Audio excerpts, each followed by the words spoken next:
Welcome. I'm your host, Susan Grau. Join me for an extraordinary journey that surpasses the boundaries of the unknown. I offer insights into this life, the afterlife, near-death experiences, and healing for the soul. You'll receive answers to the questions about where your loved ones are in spirit, and a clearer understanding of where we go when we leave this consciousness. The truth of life and the afterlife will be revealed. Join me right here, right now on Infinite Life, Infinite Wisdom.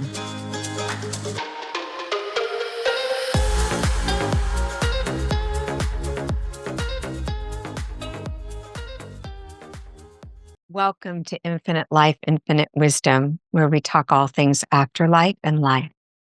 I'm your host, Susan Grau. I'm an author, healer, and intuitive medium, among other modalities. Today, we're going to discuss all things spirit guides. So let's take a deep dive. What if your spirit guides have been with you your entire life? Guiding you, protecting, nudging you along, pushing you forward, long before you ever knew what to call them. I know they've been there for me. I can go back and remember feeling that energy of something pushing me along or helping guide me in situations that were scary or uncomfortable. So in this episode, I'm going to break down what spirit guides really are and what they are not, how they communicate, why so many people think they can't hear their spirit guides, and how grief, trauma, and awakening actually strengthen our connection to guidance rather than block it. So let's take a deep, deep dive. This is not about becoming psychic. This is about remembering what your soul already knows. I know some of you listeners feel disconnected, lost, or unsure. Sometimes I feel those feelings. But spirit guides don't arrive when you wake up spiritually. They arrive because you came and you need them. So if you're feeling disconnected, lost, or unsure, know that they are there because you need them. There's a myths and there's truths about what spirit guides actually are. So let's talk about that. The myths, okay? And the truths. They're not random entities. They're not just out of the blue. They're not here to control or override your free will. I think that's really an important conversation to have because we think that they can fix things and they're not there to override your free will. You have to ask for help. They don't get louder for special people or gifted people. Everyone in the universe is gifted. I can't sit down at a piano and play it beautifully like someone else can. I want to, but I can't. And I happen to speak to the afterlife, but we all have different gifts. So we're all special. So they're not louder for somebody else, but they are conscious companions. They're energetic translators between soul, human, and experience. Between soul, human, and experience. Assigned by the soul agreement, they are not hierarchy. I need to say that because so many people think their guides are there and they're so much bigger than them. They're not hierarchy. They've been assigned to help you and you probably did the assigning. Guides don't shout, they signal. And so most people miss them because they're listening the way they were taught through fear instead of trust. So important. So important. Please take that in. You're listening the way you were taught through fear instead of trust. And in order to speak to your guides, you have to have trust. So how do they communicate? For me, subtle thoughts that feel neutral but clear. So that position of neutrality. I'm not feeling bad. I'm not feeling good. I just feel clear about the situation. Body sensations, tight chest, expansion, chills, goosebumps. They're talking. Repetition. That's one of the greatest ways to know if a spirit is talking to you, even your loved ones, by the way, is through songs, numbers, phrases, and repetition. What's the difference between a loved one and a guide? It's very simple. Familiarity. You feel familiar with people that you love. You recognize their energy. You have love. You have memories popping in that are part of your life with them. That's how you tell the difference. They give you interruptions, guides do, but they're for protection. That's what they're for. Silence, believe it or not, silence from spirit is not absence. It's an invitation to self-trust. It is not absence. They want you to start trusting yourself. Why do people feel disconnected from their guides? Well, let's look at some of the blocks because I think that's really important too. Grief, especially child loss and sudden loss, extremely important. Um, that will disconnect you in some way. It's like you're on a lower vibrational energy when you're going through grief, and they have a harder time reaching you, and you have a harder time hearing them. Trauma, hypervigilance, overseeking confirmation. Like you're looking for confirmation everywhere, you're overseeking it. Just let it be what it is and trust what you get. Really important. Your guides don't leave during grief, they move closer. And I love that. They move so close, you confuse them with your own voice. That's pretty amazing. Um, a moment when the spirit intervenes quietly, or a time spirit went silent, and why it matters. If something arrives gently and without fear, it's guidance. That's why it matters. Fear always shouts, be afraid, be afraid. Truth never does. Truth just gives us information. And again, we're back to that position of neutrality. You don't need to open yourself to your spirits. They're already there.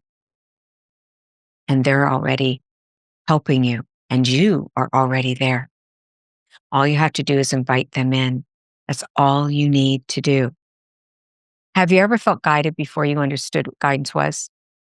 Like sit with that memory. Think of something that you felt really guided by. And I tell the story in my next book, um, Unbecoming, the book's called. I tell the story of the guides helping me when I couldn't understand why everything was going wrong when I was going on a trip. Ultimately, there was a really bad accident. That was a silence that they guided me with, but I had an understanding that something else was happening. So I sit with those memories, and that reminds me of what it feels like. I want you to remember something and then sit with that memory, that because that's never an accident. Never. That's a protection to the best of their ability, but we have to be listening. They communicate because consciousness does not end at the edge of the body. That's the first thing most people were taught, that it ends there. They were never taught that it didn't. And so it's really important to unlearn those bad habits that we get into, or those wrong ways of thinking. Spirit guides are not outside of you trying to get your attention. They are consciousness working alongside your own, tuned in to a wider bandwidth than maybe us humans with our nervous systems, because we can only hold so much, but they are right there beside us. Their purpose is not to manage your life, and it's not to override your choices. They're there to help your soul remember the path it intended. The path it intended before fear, before conditioning, trauma, survival instincts narrowed your perception. So it's hard for us to see and perceive them the way we used to, or when we're in trauma than when we're not. Guides communicate in ways that bypass ego and urgency. So fear is ego-based. It's, I don't want the car to hit me. That's a good thing to have, by the way. You want to have fear. Fear is good. It's just only when it serves you. It overgrows. And when it overgrows, it bypasses truth. So when guides talk to us, they bypass the ego. So that means they bypass fear. They bypass urgency. Like, I've got to get this done right now. That's why so many people miss them. The human mind expects communication to sound like language, instruction, or a command. And that is not spirit language. They don't sound like us. Guidance rarely arrives that way. It is so rare to hear them with your ears, like you hear me right now. It often arrives just as coherence, or an understanding, or a knowing. That's how it arrives. It arrives as alignment. It's aligned with something that's going on with you. It arrives with a sudden sense of this is safe or this is not right. So safe, not safe. You just feel it. Doesn't have to have a story attached to it. I think we're looking for the story. Why do I feel that doesn't feel safe to me? Why do I feel that's not right? Or why do I feel it is right? It doesn't matter why. Just go with it. You'll find out that story not being attached to it helps you work with your guides, because the guides work through the parts of you that existed before language. So before language means the body, the nervous system, the intuitive field around the heart, the subtle awareness that notices before the mind explains. That's how they communicate. One of the most common ways guides communicate is through what feels like a neutral knowing, back to that position of neutrality. It's like peace. The information comes in, and it may not be peaceful information, but it comes in with peace. It's not excitement. It's not fear. It's just clarity. I am clear about what I know I need to do. Now, sometimes we feel out of alignment, and so we don't feel clear. But if we ask ourselves, what would my highest self tell me right now? My absolute highest, most perfect self, what would it tell me right now? That will give you real clarity. And that's our guide speaking through that. It arrives quietly and without emotional charge. So say I'm at home and my husband's supposed to be home and he's on a plane and he's 2 hours late. I will get like this panic, right? The fear base comes in. I get emotionally charged. I'm going, oh my God, the plane must have crashed. I know that's what happened. That's what I'm getting. That's the clarity. That's the information. That is not how guides speak to us. They don't cause fear and panic. There's no emotional charge. And that's why we dismiss what they say, because it doesn't feel dramatic enough. We're so dramatic, and our human existence is filled with drama. And I know all of you know that. But when we get in that fear space, I always tell myself, that is not my guides telling me something's wrong. That is not what's going on here. Now, we might get a sudden urge to leave a situation, and that might be our guides, but that's an urge. It's not a panic base. Because it's not an emotional charge and we are dramatic beings, we're going to dismiss it, right? Guidance is efficient. It's not theatrical. We have a tendency to go right to the theatrical. We're very dramatic beings, and I love that part of us, but not when I need guidance from my guides. That is not a time I love that part of me. It's when something drops into your awareness fully formed, without anxiety or justification. That's often a guide aligning your perception with the truth. So it just drops in and it's already known. It's just, and you don't feel panicked. You don't feel anxiety. You don't feel like you have to justify it. You just know, and you're aligned with that perception or that understanding of truth. It's very powerful. That's your guides. The mind tends to argue. Guidance does not. They also communicate through the body because the body cannot lie. Maybe tightness in the chest, a sudden heaviness, a wave of nausea, or maybe the opposite, expansion, warmth, release. They're not random. These sensations are how guidance speaks when the mind is too busy to listen. So that's why I always tell all of you, life is in session, be present. It's really important to be present with life, right? Because it's moving and it's in session and we are busy doing other things. And when the mind is busy, we're not listening. I want to listen to my guides as often as I possibly can. Now, I live in a human world, so I don't always listen, but I want to try to listen to them because they have such sound wisdom that my mind does not have. My mind is perpetually moving in commotion and emotion and theatrics, etc. The guides do not move that way. Many people were taught to override those body signals that I talked about previously. It's in order to be polite or productive or agreeable. But so let's say you're getting ready to get into an elevator or an Uber and you sense something as you're starting to step in that feels wrong to you. You may override that body signal or that emotional feeling because you don't want to be rude to the person, or you want the day to be productive and you don't want to waste your time, or you want to be agreeable and then something bad happens. Your guides are talking to you with those body signals. Listen to it. Your body responds before your mind and that conditioning has time to interfere. If something consistently drains you, constricts you, or makes you feel smaller, this is not a coincidence. It is information. So if you're with someone or something that makes you feel smaller, contracts you, or a situation, this is information.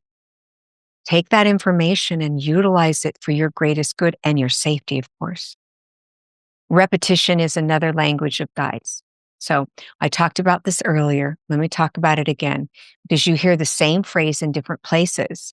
The same song plays at just the right moment, or word, or symbol, or numbers appear again and again until you finally pause. They're trying to get your attention. It's like, wake up, people. I'm here. I'm trying to get your attention. Guides repeat because they respect free will. They respect that. So they're going to repeat because they want to help you, but they won't force the awareness. They will persist gently until you are ready to notice. And sometimes you don't, but they will not force the information. Repetition is not about superstition. It's about pattern recognition. I just took a test yesterday on pattern recognition, and it was really hard because I'm not present. So as I'm reading the patterns just to see where my brain is at, I'm struggling because I'm not present and I get bored very quickly and I'm not listening or paying attention. This was happened to be visual. And that's what they're talking about. It's not about superstition. It's about recognition, repetition. And when consciousness wants your attention, uses what's the word? Consistency. So it will be consistent over and over and over again. Silence is one of the most misunderstood forms of communication. So, have you ever been in a room with someone and you said something that made them mad and they just go silent? Or you've said something that makes them want to contemplate and they go silent? Or you do that with someone who's talking to you, all of a sudden you go silent?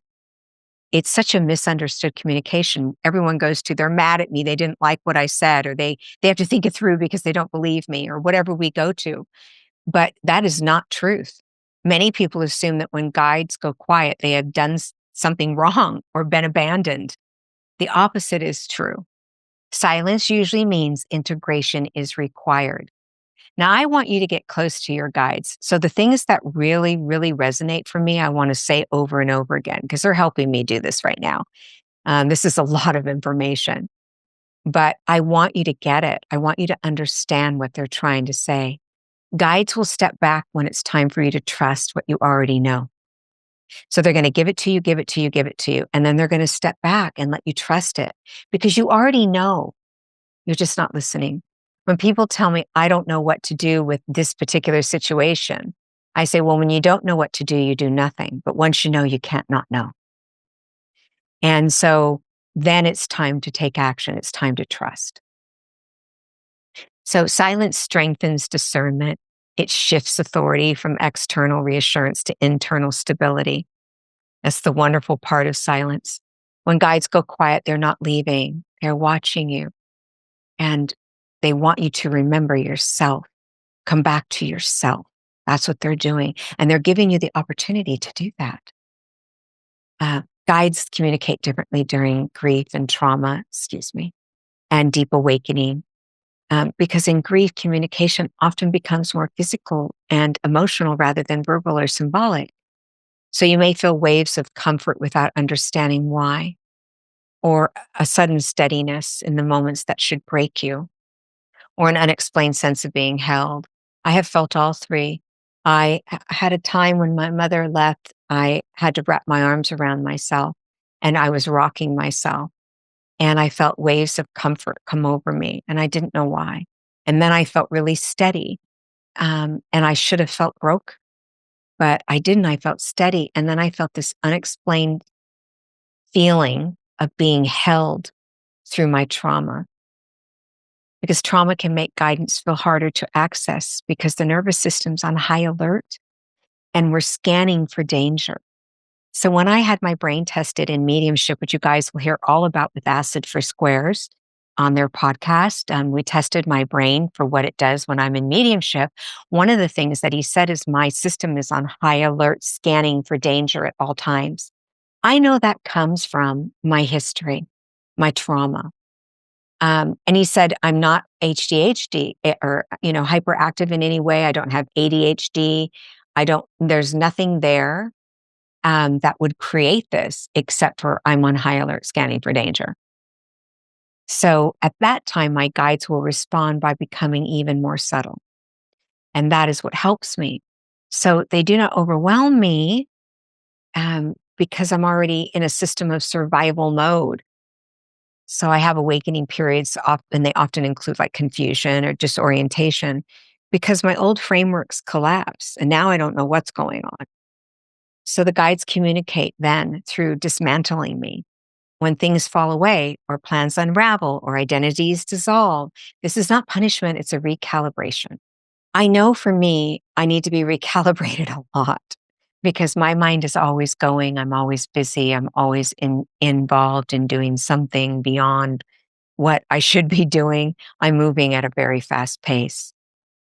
So I have to be recalibrated often. I wonder how many of you feel that way. It's just a calming mechanism. Guides do not communicate to give you answers. They communicate to strengthen your relationship with truth. They're not interested in codependence. And they are not interested in dependence. Let me say that. They're not interested in codependence and they're not interested in dependence. They do not want you to become codependent with yourself or others, nor do they want you to become dependent on them or others. They want you to think for yourself. And if you constantly asking for signs and reassurance and confirmation or guidance, that guidance will often slow down, not to withhold, but to redirect you inward. That's the goal, is to get you redirected inward so you understand what is happening inside of you, not necessarily outside of you. And the goal is sovereignty, not submission. And the clearest, most important guidance arrives when you're grounded in yourself, not reaching outside of yourself. So that's where they're trying to get you. Because fear is never the voice of a guide. Urgency, shame, pressure, threats are not guidance. Guides don't rush you. They don't scold you. Although I have had one guide say, don't go down that street. I told you. I have heard that before, but it's not to scold me. It's to remind me to listen. They don't demand obedience and they communicate, or their communication carries a calm, authority type feeling. It feels steady, but it does feel like authority.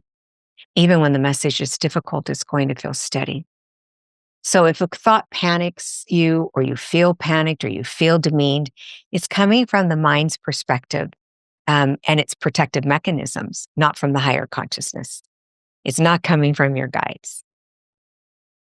So guides communicate because your life has momentum beyond what you can see from a single moment. They see the arc. That's a good way to put it. They see how one decision ripples years ahead. They see that. They communicate not to control the outcomes, but to keep you aligned with the version of yourself that is most whole. So when you ignore guidance, there is no punishment. There is simply more friction. If you ignore the guidance, you're going to have more friction. It's that simple. When you follow it, there's not always ease, but there is integrity. Guides are very integritous. You have to ask yourself, are you? I know sometimes I can be lacking in integrity. I try really hard not to be, but we're all humans having a human experience. And sometimes you're not going to have the integrity you wish you would have had. But you can correct that at any moment. You can say, okay, I'm going to stop this right now because this isn't working for me and let me go back and try again. You can actually do that. And it makes you more valuable in your truth and what you're saying. People will trust you more and you'll trust yourself more. Most people are already hearing their guides and calling it something else like intuition, gut, instinct, coincidence, luck, timing. The work is not to open a channel. The channel's already open. The work is to stop overriding what arrives quietly and honestly before fear speaks, because fear is what gets you out of it completely. And when you do that, guidance becomes clearer, not because it gets louder, but because you stop arguing with it. Now, I said that earlier, that your mind wants to argue with it. We want to argue with it, but our whole being wants to argue with it. So guidance can't become as clear because our mind is going to argue that. That's not truth. That doesn't make sense. I said something on a podcast I did today, and it really shocked me to say it because I've never said it before. But the mind wants to deny all these things because the mind wants us to stick around here. It wants to exist. It fights for existence. The soul knows it's there. The mind denies it. So stop arguing with truth. Let it be clear because your mind wants to argue. Your guides are not trying to get your attention. They've already got your attention. They're waiting for your permission to trust what you know. Isn't that interesting? They've got your attention. They're waiting for permission to trust it because you already know. We think we don't know, but a lot of times when I say, I don't know what to do, I know exactly what to do, but I'm too afraid to do it. Maybe I need to walk away from a relationship and I know exactly what I need to do, but I'm afraid, or I don't want to be mean, or I find reasons why I can't do it. But I do know what to do. And you do too, even though you say you don't. 99.999% of the time you do.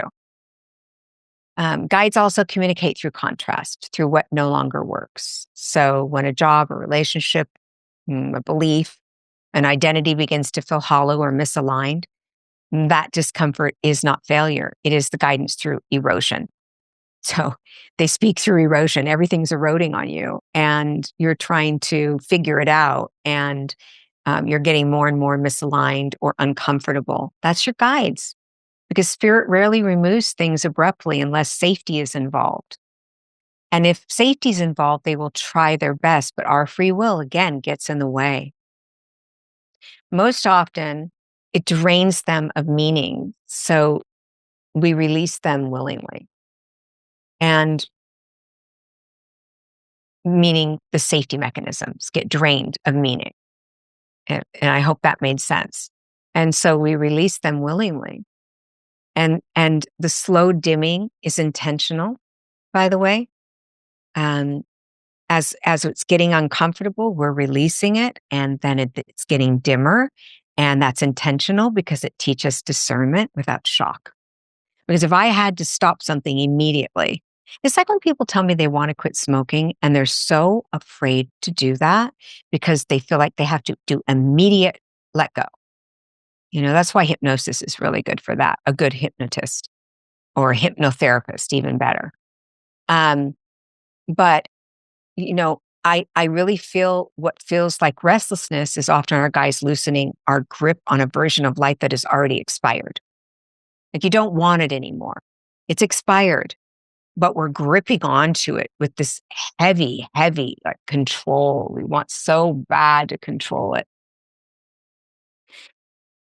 Guides communicate through timing. Doors that don't open no matter how much effort you apply. It's not a test of your worth. There are boundaries of alignment. And I don't know if we recognize how important that statement is. We have to set boundaries to align properly. So likewise, sudden openings that feel almost too easy are often the result of unseen orchestration. Like that was too easy. Why did that happen so easy? We've probably gone through all of the rejection and all of the lack of discernment and all of the pretending they're not there. And then there it is. Because guides work with timing. Timing is where free will and destiny intersect. I love that statement. You still choose, but you are supported by the currents you cannot see. So you still can choose, but you've got these beautiful currents supporting you, helping you stay afloat, but you can't see them. You just feel something. And when something falls into place with minimal resistance after a period of stagnation, that's not coincidence. It is coherence returning. So what I mean by that is when everything starts to fall into place and there's hardly any resistance after a long time of it not working, That's not a coincidence. It's your understanding returning. That's not your guides. It's your understanding. And then boom, it all makes sense. It all has something to offer at that point. Guides also communicate through your emotional reactions to truth. Mm. When you hear or read something that resonates deeply, there's often a moment of recognition that feels like relief or quiet validation. And that's true. It's not about agreement, it is about recognition. Your guides use recognition as a tuning fork. Resonance is a tuning fork. It makes sense to you. You recognize it. Truth feels familiar even when it challenges you. Ah, that's the hard part. That familiarity is your consciousness recognizing itself. Another way guides speak is through disruption of habits. Mm.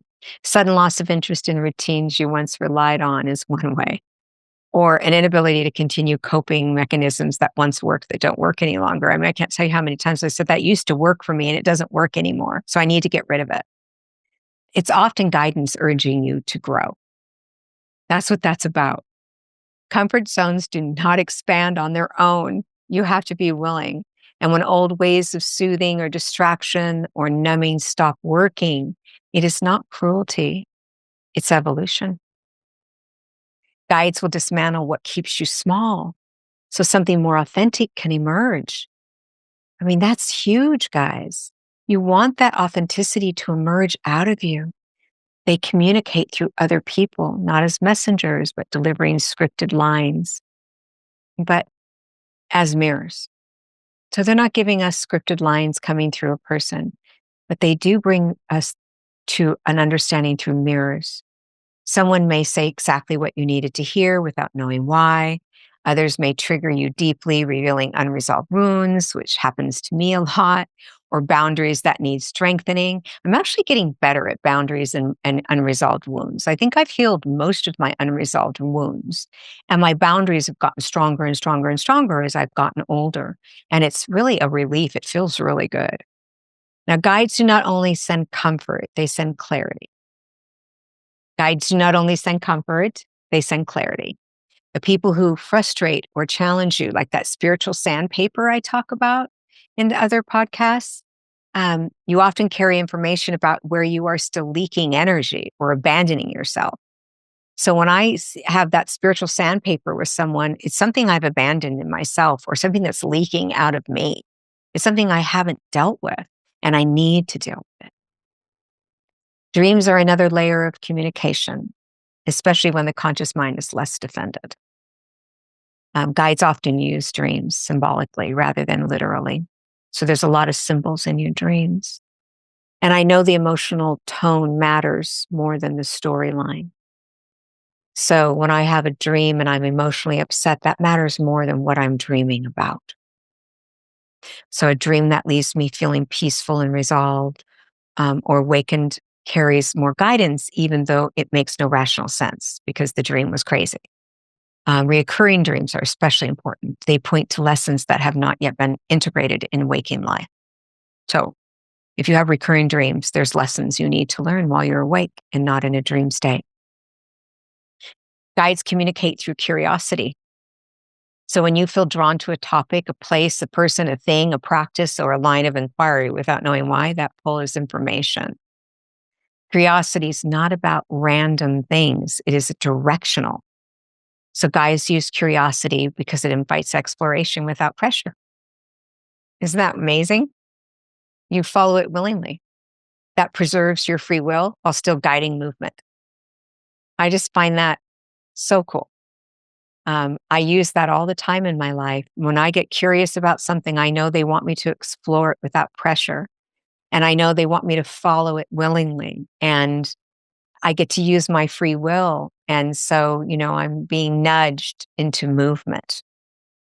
They also communicate through exhaustion, not the kind that comes from effort, but the kind that comes from resistance. Have you ever noticed when you resist something, it makes it harder? What do I say? When you try to control something, it controls you. That's exhaustion. When you're constantly tired despite rest, it is often because you're living out of your alignment with your inner truth. Now, it can also be that you're not sleeping at night. So I do want to just say that because I know that's true, but many times it's being out of alignment with your inner truth. So guides will use fatigue as feedback, not punishment. It's just a signal that something in your life is requiring you to perform rather than be. That's the signal. It's like, what do you have that's requiring you to perform, Susan, instead of just being where you are? That's my signal. Guides do not communicate to make life easier. They communicate to make it truer. I need to repeat that one because I love it. Guides do not communicate to make your life easier. They communicate to make it truer. Ease can come as a result, but truth is the priority, right? This is why following guidance sometimes leads you into uncertainty, endings, periods of not knowing. Guides are invested in your wholeness, not comfort. I wish I could say they were invested in your comfort also, but they're not. They're loyal to your soul, not your preferences.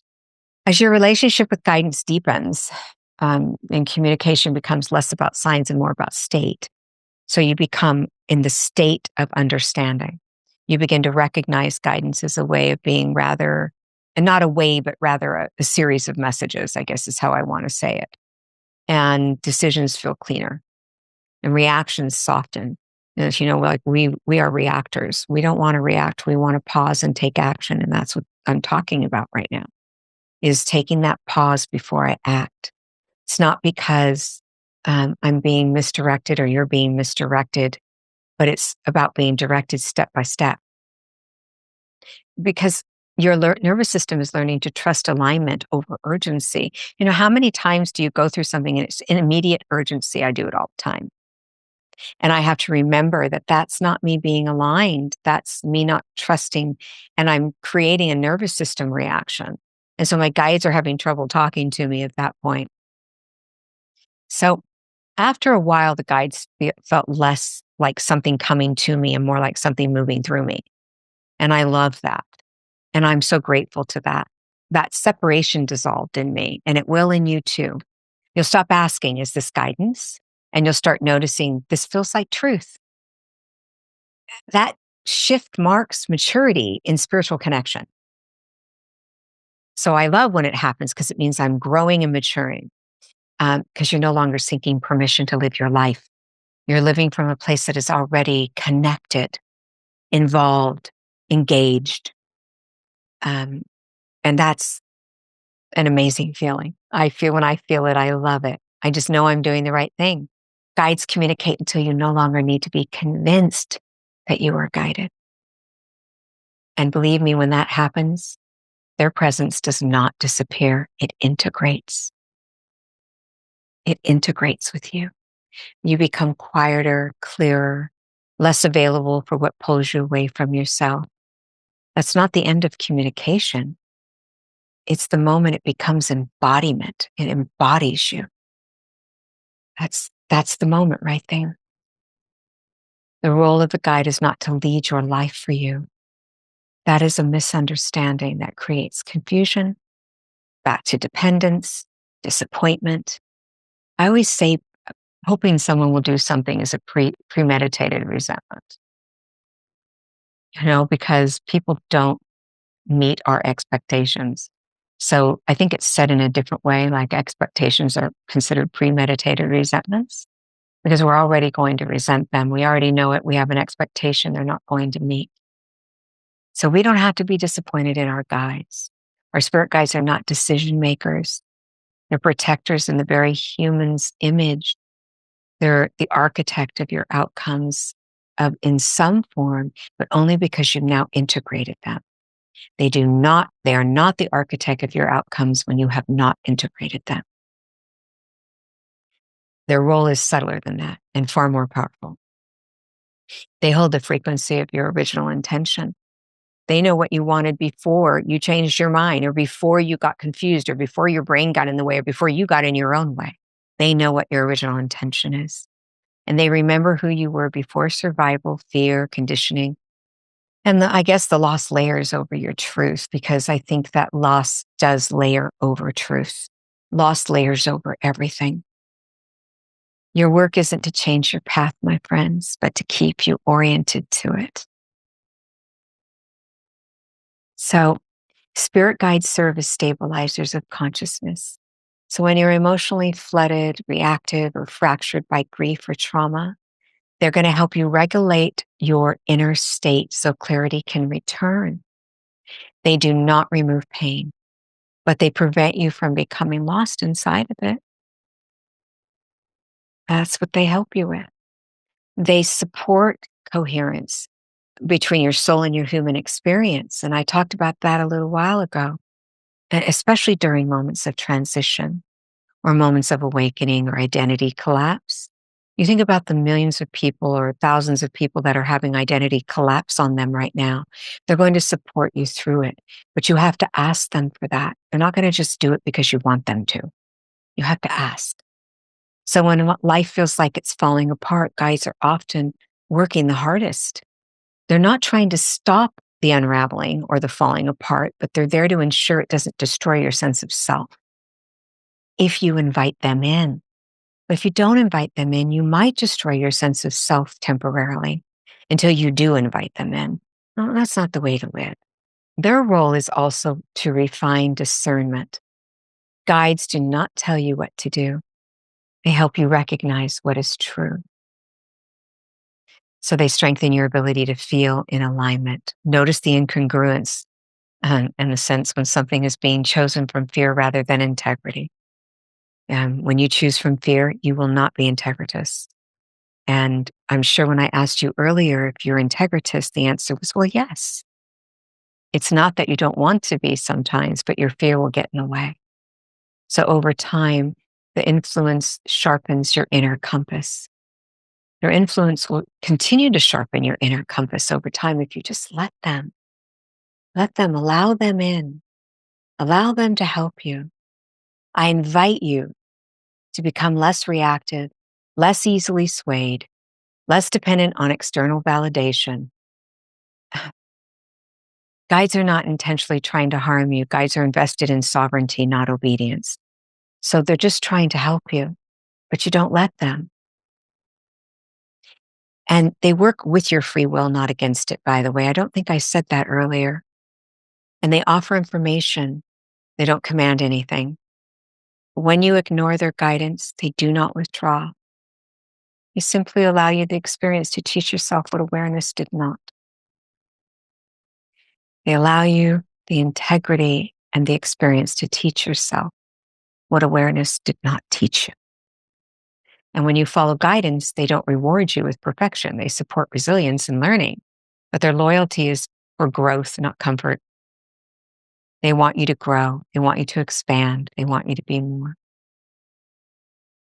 To use your spirit guides is not to summon them or ask for constant signs, because that approach often creates noise rather than clarity. When you're using guidance, it means you're creating conditions where communication can be felt. So ground your body, slow down your nervous system, trying to think what I do. Ask better questions instead of asking, what should I do? Ask, what is aligned or what am I not seeing? Guides will respond more clearly to openness more than urgency. What am I not seeing is one of my most important questions I ask my guides.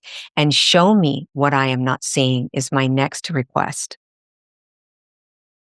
So use guidance in moments of pause, not panic. When you feel rushed, afraid, desperate for certainty, mind will dominate the channel.